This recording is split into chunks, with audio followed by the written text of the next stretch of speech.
Il-kumpanija ST Microelectronics se tibbenefika minn fondi tal-Istat biex tiżviluppa prodotti teknoloġiċi ġodda fis-suq internazzjonali fis-settur tal-microchips. Dan se jkun possibbli wara il-proġett Malti kien wieħed minn 68 proġett minn 14 il-pajjiż tal-Unjoni Ewropea li ġew approvati mill-Kummissjoni Ewropea.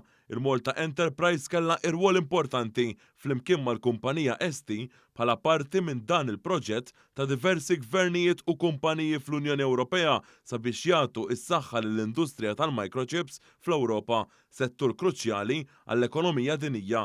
Mawa News, il-kap eżekuttiv tal-Malta Enterprise Kert Farrugia tkellem dwar l-importanza ta' dan l-iżvilupp. U f'dak il-kuntest aħna Malta li għandna ST Microelectronics li hija waħda mill-ikbar kumpaniji fid-dinja, tħallna għal dan il-proġett fej se jkun qegħdin joħorġu bi prodotti illi sallum il-ġurnata għadhom lanqas jeżistu allura hemm element ta' riċerka u żvilupp u b'dak il-proġett allura tlabna lill-Unjoni Ewropea biex taċċetta li l-Istat Malti jgħin biex dak il-proġett isir. Kert Farrugia qal li din il-kumpanija bbażata f'Ħall-Kirkop hija waħda mill-akbar kumpaniji f'pajjiżna u tħaddem 10% tal-impjegati fil-manifattura b'kollox 1800 ħaddiem. L-importanza li l-Ewropa tibqa' kompetittiva hija kruċjali anke f'dak kollu li għamlet l-Ewropa sabiex inkunu nistgħu nassistu dan is-settur.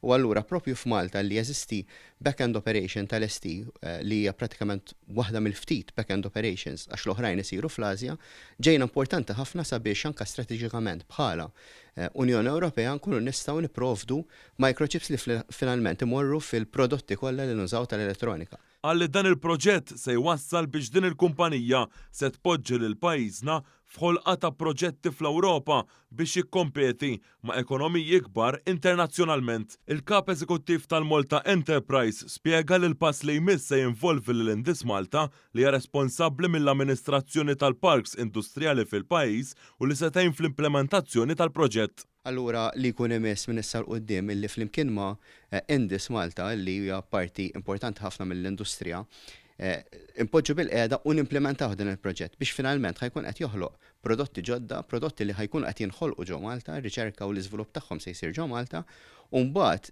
kull prodott li joħroġ minn hemmhekk ħajkun qed imur pratikament mad-dinja kollha fil-prodotti kollha li nafu tal-elettronika. Intant dwar dan l-iżvilupp fuq Twitter, il-Prim Ministru Robert Abela qal li jilqab sodisfazzjon dan il-proġett ambizzjuż approvat mill-Kummissjoni Ewropea fis-settur tal-microchips u t-teknoloġija.